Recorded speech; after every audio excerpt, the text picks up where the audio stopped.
અંકલેશ્વર તાલુકાના સેંગપુર ગામની સીમમાંથી ચોરાયેલી ₹1.35 લાખ કિંમતની 3 ભેંસોના ગુનાનો રૂરલ પોલીસે ભેદ ઉકેલી એક આરોપીની ધરપકડ કરી છે। પોલીસે ચોરાયેલી 3 ભેંસો કબજે કરી વધુ તપાસ હાથ ધરી છે। અંકલેશ્વર તાલુકાના સેંગપુર ગામના પશુપાલક રસીદભાઈ છોટુભાઈ પઠાણે ગત તારીખ 26 જૂનના રોજ પોતાની 3 ભેંસ ગામના હાસિમ ઇકરામ બેલીમને ચરાવવા માટે આપી હતી। દરમિયાન બપોરના સમયે રોંગપુર ગામની સીમમાંથી ₹1,35,000 કિંમતની 3 ભેંસોની ચોરી થઈ હતી। પશુપાલકે આસપાસના ગામોમાં શોધખોળ કરી હોવા છતાં ભેંસો મળી આવી ન હતી। ત્યારબાદ તેમણે અંકલેશ્વર રૂરલ પોલીસ મથકે ફરિયાદ નોંધાવતા પોલીસે ગુનો નોંધી તપાસ શરૂ કરી હતી। તપાસ દરમિયાન મળેલી બાતમીના આધારે પોલીસે સેંગપુર ગામના મોહમ્મદ હાસિમ ઇકરામને ઝડપી પાડ્યો હતો।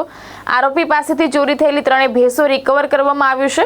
પોલીસે આરોપી સામે કાયદેસરની કાર્યવાહી હાથ ધરી છે। ધર્મેશ રાણા, દ્રષ્ટિકોણ ન્યૂઝ, અંકલેશ્વર।